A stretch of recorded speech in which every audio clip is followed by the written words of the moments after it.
What a night, guys. What a night. UFC Austin or UFC on ESPN 52 became no of 12 fights. We had 10 finishes. Well, no, of 12 fights, we had 9 finishes on the card. Following a split decision to open up the card between Veronica Hardy and Jamie Lynn Horth, Jared Gooden and Wellington Turman. This was a really good fight. Turman came out. He's always been a grappler in the past. He's a very good grappler too. His most recent one comes over Miesha Tate, who's a pretty high level black belt in Brazilian Jiu Jitsu. He submitted with an armbar. But he came out last night and was looking very good with his hands. He was clipping Gooden rather, Jared Gooden, a lot with his left. He was clipping him a lot with his right. He was really looking great. But his punches didn't have too awfully much pop on them, which coming from a former middleweight going down to welterweight, I really figured they would, but they didn't. And Gooden, man, that motherfucker has a chin on him. Like, he took so many heavy shots and eventually ended up hurting Turman in the second round, where he then took his back and submitted him with a rear naked choke, becoming the first person to ever submit Wellington Turman in MMA. And that was really impressive because through Gooden's first UFC run, he went 1-3 through 4 fights. And upon returning to the UFC, he lost that fight. So he was 1-4 in the UFC coming into this fight, and he just submitted Wellington Turman at 111 of round 2. No, this was a really, really good fight. If you didn't see it, go back and watch this one. You will thank me later. This was a great fight. But for someone, see, I thought Wellington Turman was about 30 at this point, and he's not. He's 27. He just turned 27 in July. He's still so young. But coming over with the nickname The Prodigy, I remember his UFC debut against Carl Robertson. I was like, there's one prodigy, okay? No one, and I mean no one, should be going around in MMA with the nickname The Prodigy. BJ Penn is The Prodigy, okay? And his UFC career has kind of shown that he's not on his level. He came over with a record of 15-2 at 23 years old, I think, 22, 23 years of age. Lost a split decision to Carl Robertson in his promotional debut. Then he won a unanimous decision against Marcus Perez. Then he got violently KO'd at 4:14 and 4:45 of the first round, respectively, against Andrew Sanchez and Bruno Silva. He won a split decision against Sam Melvey, which was kind of gifted to him because that was a very, very close fight. Submitted Miesha Tate, and he has since gone 0-3, losing decisions to Andre Petrosky, Randy Brown, and then getting submitted by Jared Gooden. Jesus Christ, Jared Gooden. Yeah, he came over with a record of 15-2, and he has since gone 3-6. What a prodigy. Anyway, furthermore, Rafael Batalo and Ihor Potieria. Man, I always get his name wrong. I'm just going to call him Ihor. I wanted Ihor to win this fight, but he didn't. This was a really great fight. It got fight of the night, and for a good reason. Ihor was hurting Batalo so badly in the first round. Honestly, it could have been stopped. Like, he drops him, and he's just raining on heavy hammer fists onto him, and they are absolutely vicious. Like, I can't believe Batalo didn't get knocked out from those hammer fists. It was absolutely insane. But I knew that if Ihor didn't get a first-round finish, he was probably going to lose this fight because most of the guys he beat, he finished early on, and I've seen him fade when he doesn't get early finishes. That's exactly what happened. He gets knocked out toward the end of the second round. Congratulations, Rodolfo Batalo. Next up was the first of 2 slam KO finishes. This was a first in UFC history. I don't believe we've ever had 2 slam KOs on the same card, let alone in back-to-back fights. So let me break these down really quick. Drakkar Klose and Joe Solecki. This is one I was excited for. Solecki was 5-1 in the UFC coming in. His only loss was a split decision to Jared Gordon. I actually got it right that time, Gordon. Drakkar Klose, I believe, was 7-2 coming in. Yes, he was. He was 7-2 coming in. He was on a 2-fight win streak, as was Joe Selecki. But Selecki gets him down really early. Like, he secures a very early takedown, and it looks like he's just going to maul Drakkar through the fight. Drakkar ends up reversing position and getting on top, where he's pressing Selecki into the fence and, grinding on his face with his elbows, just making an uncomfortable position for him. Selecki shifts his hips and goes for an arm. And I was like, oh, this is cool. Like, Joe Selecki is an elite black belt in Brazilian Jiu-Jitsu, right? But I'd never seen him fight off his back, so I didn't know what kind of a guard he had. His armbar setup was very good. But Drakkar, once he gets his arm wrapped up, proceeds to pick him up and slam him on the side of his head and KO him on the spot 101 seconds into the opening round. Man, that was violent. Man, it was beautiful. What a beautiful finish. Yeah, it was insane. And then in the next fight, Cody Brundage fought Zach Reese. Zach Reese, I just want to go over this dude for a minute, okay? He came in with a 6-0 record, but let's go before that. His first ever fight, he fought as an amateur, losing to Kevin Holland, losing a unanimous decision to Kevin Holland in October of 2012. That was his first ever fight. So I'm assuming 3 3-minute rounds, loses a unanimous decision to Kevin Holland. He then goes on to have 1, 2, 3, 4, 5, 6, 7, 8. 1, 2, 3, 4, 5, 6, 7, 8. After losing a unanimous decision to Kevin Holland in his amateur debut, he goes on to have 8 straight canceled bouts. Okay, leading into his return a little over 5 years later in November of 2017, where he guillotine chokes a 2-3 opponent in 30 seconds. He then, nearly 3 years later in September of 2020, gets a triangle choke win, also in the first round, before returning 5 months later to pick up a second round rear naked choke against a 3-2 opponent. The triangle choke came over a 1-1. So that was the longest fight he'd ever had. Short of the Kevin Holland fight, which happened fucking 9 years previous to his fourth and final amateur fight, that's the longest fight he ever had.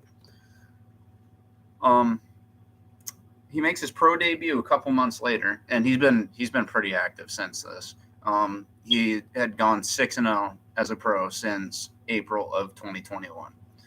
All 6 wins coming via first round finish. One of them went 4-13 into the first round. Other than that, the longest was 132 into the first round. Those were his first 2 fights, by the way, as a professional. So I was like, I've seen Cody Brundage go the distance before, for 1. For 2, I've seen him finish guys. For 3, I see on his record that he won a title outside the UFC in a 5-round fight. I think he's probably going to win, because I know he's a good wrestler and I know he can push the pace. Even though Cody Brundage is not that special, he had literally gone like 3-4 in the UFC leading up to this fight, and he was on a 3-fight losing streak going into his last fight, which he won by a disqualification after being absolutely mauled. Like, he's not great, but the inexperienced is Zach Reese. Anyways, Brundage comes out and lands 2 hard overhand rights right off the bat, and then ends up getting Reese down. Reese throws up his legs for an armbar, doesn't get it, then lands an up kick, and then nearly sinks in a triangle choke. So I'm like, okay, this dude actually is pretty dangerous. This is cool to see. And as soon as he wraps that triangle around Brundage, what does Brundage do? Picks him up and slams him on the side of his head, KOs him on the spot, just like the fight prior. The only difference is he landed a couple follow-up shots before the ref stepped in at 109 seconds of the opening round. So both were just before the 2-minute mark. They're in back-to-back fights. Both happened as an attempt to escape a submission. Both slammed on the side of their heads. Like, it's just It's uncanny. It's absolutely uncanny. History was made on the prelims of UFC Austin last night. And then we got Miesha Tate versus Julia Avila. Now, this was actually really cool to see. This just made my heart so happy. Because who doesn't love Miesha Tate? Okay. Julia Avila was coming into this fight ranked at number 13. So she's in the lower half of the top 15, but she is a ranked opponent. She was 9-2 as a pro, and she was coming in off a submission win over Julia Starlienko, who's a Gracie Jiu-Jitsu black belt. Okay? She rear naked choked her in the third and final round of their fight back in 2021. That was her last fight. Which Starlienko doesn't have a great record by any stretch, but that's a very impressive win because she is a wicked grappler. And Avila submitted her. Miesha Tate, coming into this fight, she returned to the cage for the first time in nearly 5 years in July of 2021. Her last fight prior to that was November of 2016. Okay? She lost the belt to Amanda Nunes in July of 2016 before losing to Raquel Pennington in November of 2016. That was her last fight until July of 2021. That fight in July of 2021, she got a third-round TKO stoppage over Marianne Hanaud. Having a successful return in the process. Then she lost a 5-round unanimous decision to Ketlen Vieira later that year before coming back that next year and losing to Lauren Murphy. Both unanimous decisions. Now, it was starting to look like her return wasn't too awfully successful, right? Well, last night, what does she do? She picks up perhaps the most impressive, most dominant win of her career. Like, she did incredible last night. I mean, this isn't the best fighter that she's beaten. Okay, she has wins over Sarah McMahon and Holly Holm and Liz Carmouche, and she's definitely beaten better fighters. The way she did it, dude, she fought with a different kind of energy last night. She fought with a violence to her and an anger to her that I don't know if I've ever seen out of her, to be honest. Like, she absolutely fucking mauled Julia Avila easily.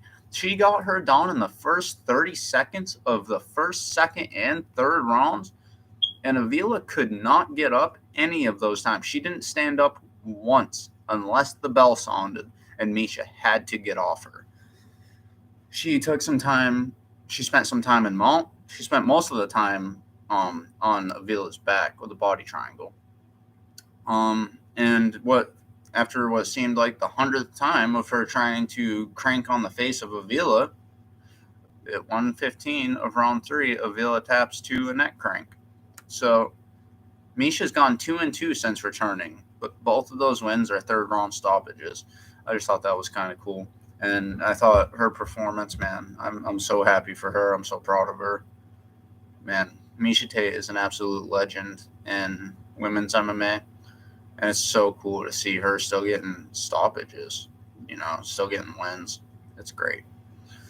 Dustin Stoltzfus and Puna Soriano opened up the main card last night, and this one kind of surprised me. Stoltzfus kind of just baffled Soriano throughout the fight. Now, Soriano landed some good heavy punches early on, but the kicks of Stoltzfus baffled Soriano. He couldn't do much. He ends up getting taken down and submitted at 4:10 of round 2. Soriano falls to 9-4 as a pro. Stoltzfus improves to 15-5. I think that might be the end of the UFC run for Soriano, at least for now, because he is now, I think, 2-4 in his last 6 fights, and he's now on another 2-fight losing streak. So, actually, I think he's 1-4. Yeah, he's 1-4 in his last 5, actually. Stoltzfus impressed me because he's not someone that I ever expected. Like, he came over to the UFC after a Contender Series appearance, a win over Joe Pyfer, mind you, but it was an injury.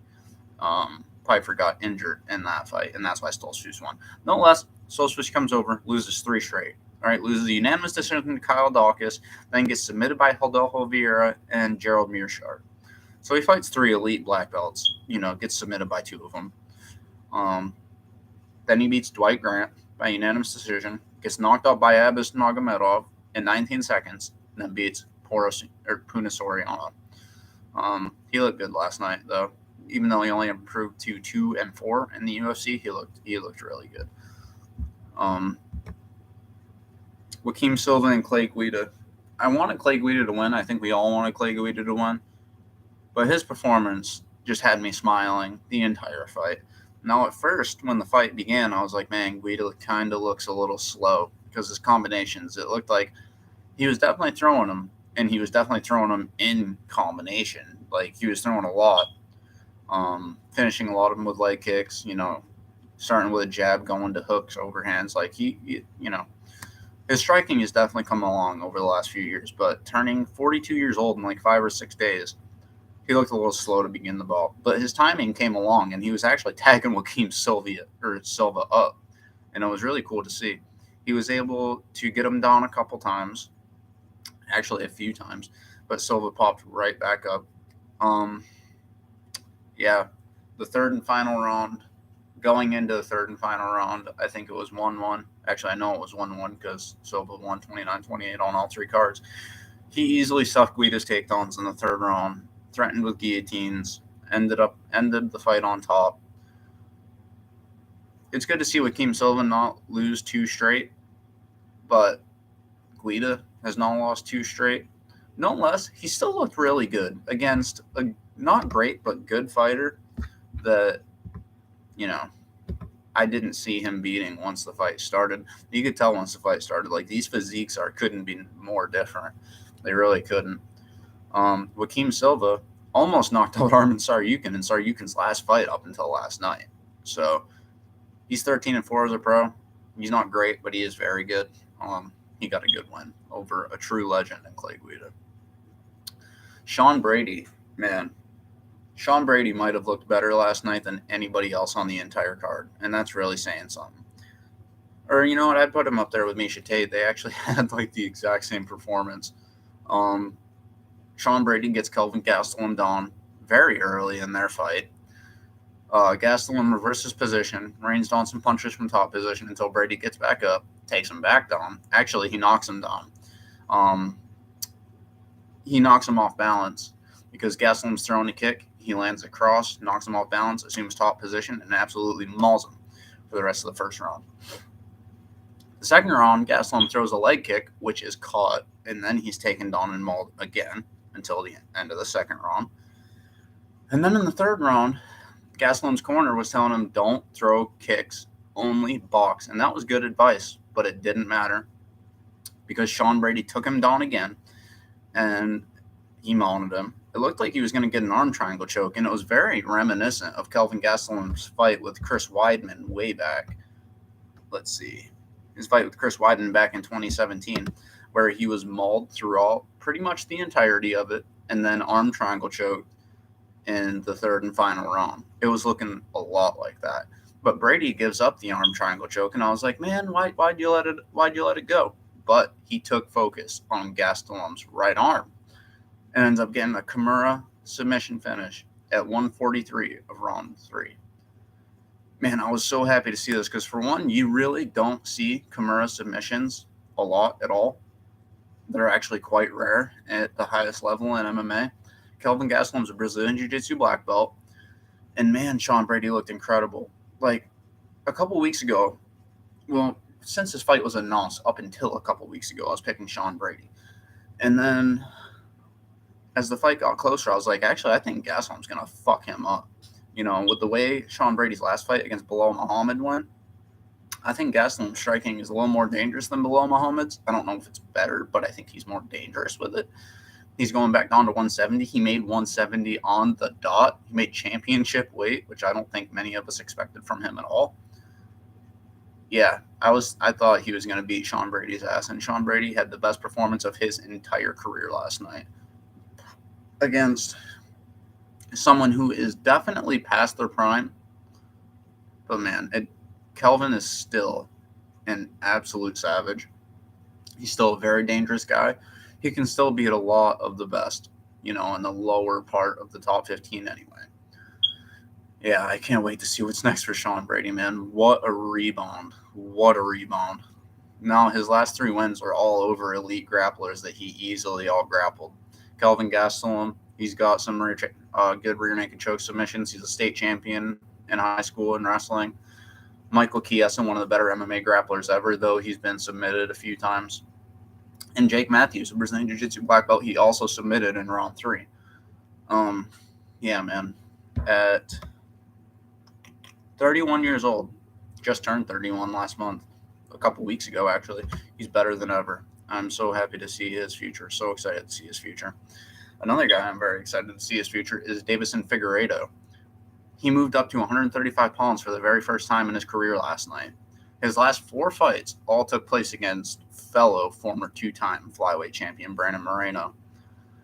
And after the first 2 rounds were said and done, I was like, I think Figueiredo might be up, but it's very close. It's very close. He's barely getting the better of the exchanges. And I was actually very frustrated with him last night because he didn't throw as many kicks as I thought he should have. I was like, why are you trying to box with Rob Font? That's a terrible idea. I mean, it worked out for him. I was wrong. But I was just like, all he tried to do was box and wrestle. You'd think he would have tried to land some leg kicks. But his timing looked impeccable last night. His timing was so good. He was catching Font. And then the third and final round, he absolutely just mauls him. He beats the shit out of him, almost knocks him out. And then just, Rob Font did a very good job of getting up right away each time he was taken down until the third round happened. Once that happened, he couldn't get up so easily. And yeah, Deiveson Figueiredo is one of the best bantamweights in the world. And considering he spent his entire career at 125, and we've all been anticipating his bantamweight move for a couple years now, that's a very exciting thought. Jalin Turner versus Bobby Green. This was a very good fight while it lasted, but it turned into one of the worst stoppages I've ever seen in my entire life. It actually might be the worst stoppage I've ever seen. This was hard to watch. It was ended an entire 9-10 seconds after it should have been, and I'm not kidding. An entire 2 handfuls of seconds after it should have been stopped. Kerry Hatley fucked up so bad last night. It's disgusting and disgraceful. It's absolutely fucked. Click on the link in the description below to watch the finish. Actually, most of these finishes I got in the description below. Articles I covered from MyMMAnews.com. Go watch that stoppage if you didn't see it. It was pitiful. Absolutely fucking pitiful. No less, Jalin Turner is for real, man. He came in on a 2-fight losing streak, albeit split decision losses, to number 6 ranked Matthias Gamrot and number 9 ranked Dan Hooker, both of which he could have gotten the nod, and they were both so close. Going into those 2 fights, he was on a 5-fight finish streak. He rebounds from back-to-back defeats with a first-round KO over a very, very dangerous guy in Bobby Green. And through Green's 50 pro UFC fights, this is only the 3rd time he's ever been knocked out. Drew Dober and Dustin Poirier were the only guys that were ever able to knock him out before, and they have the most knockouts in lightweight history, both of them. So, yeah, Jalin Turner, man, watch out for that kid. And then Arman Tsarukyan versus Beneil Dariush. Man, I didn't expect this. I thought that the odds makers were being quite disrespectful to Beneil Dariush going into this fight, and I was picking Arman Tsarukyan to win. I really think he is so special. But, man, he walked right through Beneil Dariush. He throws a right hand, grabs a clinch with that right hand, throws a knee up the middle, which I think he partially lands, but it more or less misses. And he lands a hard right hand immediately following the clinch that knocks Beneil Dariush down. A couple follow-up punches later, 64 seconds into the opening round, Arman Tsarukyan's the victor. Now, Beneil Dariush, going into his last fight with former champion Charles Oliveira, had won 7 straight. Most people thought he deserved a title shot, including myself. He lost to Oliveira. Now he's on a 2-fight losing streak. But Arman Tsarukyan, he came to the UFC with a record of 13-1 in 2019. He was on a 12-fight win streak, and he was matched up with Islam Makhachev, okay? That was a fight he secured a takedown in, and it was a fight that, at least on one judge's scorecard, he won a round of. Up until Makhachev fought Volkanovski, short of his Adriano Martins fight, which he got knocked out in, a fight I think it was a slightly early stoppage, to be honest. Other than that, Tsarukyan's the only guy to ever win a round against him. And he did it in his UFC debut at 22 years of age. Okay? He proceeded to go on a 5-fight win streak, beating Olivier Aubin-Mercier, who had since gone like 10-0 or 11-0 in PFL, 2-time PFL lightweight champ before retiring. He then beat Davey Halmosh, who he almost finished but didn't, Matt Frivola. And then he knocked out Christos Giagos and Joel Alvarez. Joel Alvarez was on a serious streak going into their fight too. If there was one criticism people could have gave of Arman Tsarukyan in his earlier performances, is that he wasn't much of a finisher. But his last 2 fights of his previous win streak were both knockout finishes. He then loses a disputed 5-round decision to former KSW champ and number 6 ranked Mateusz Gamrot, which I actually thought he won, but it was very close. It could have went either way, 48-47. That brought him to 18-3 as a pro. Since then, he's won 3 straight over Damir Ismagulov, Joaquim Silva, which I don't even know why that Joaquim Silva fight was made, but he almost got knocked out in it before getting a 3rd-round knockout himself. So it is what it is. And then he just knocked out Beneil Dariush. He's coming for Islam Makhachev, man. I don't know that he's going to beat him, but just imagine that he does get a title shot soon and he does beat Islam, and then we get a trilogy between them. That would be incredible. And Arman is this good. He's always been a kicker and a wrestler. Kind of like Usman Nurmagomedov. But honestly, I think he's a little better than Usman Nurmagomedov. He's always been a kicker and a wrestler, but his last few fights, his hands have come along so well. He's really well rounding out his game, And he just turned 27 a couple months ago in October. I am so excited for his future.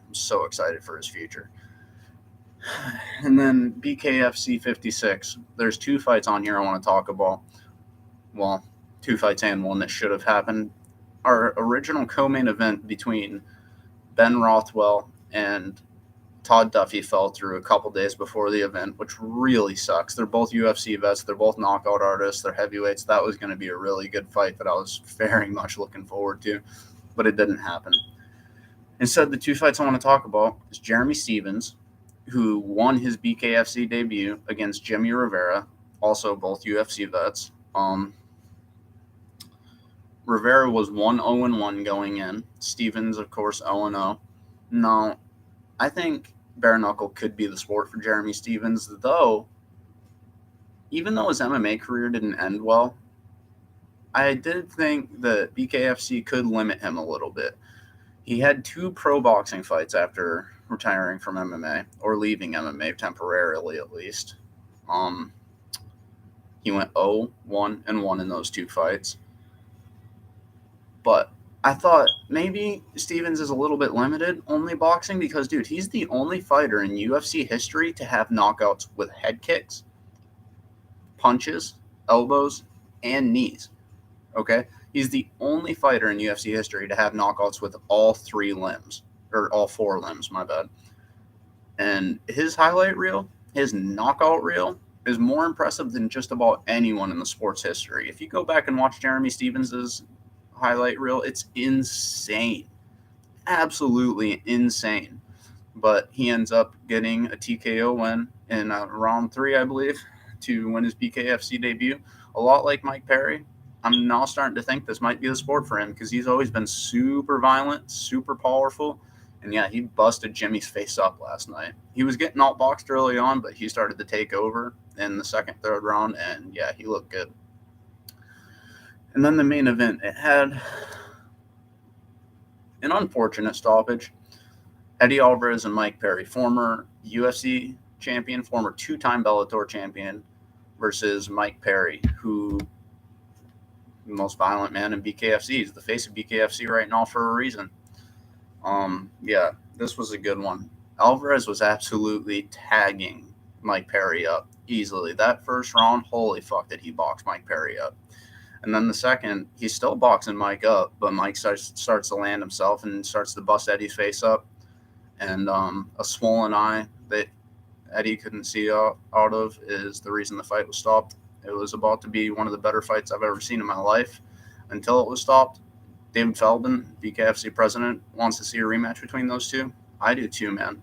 It was such a great fight. But yeah, that just about wraps up the recap for BKFC 56 and UFC Austin. Now we gear up for UFC Fight Night 233 next weekend, headlined by Song Yudong and Chris Gutierrez. So yeah, let me know what you thought of the fights. Thank you for watching. See you next time.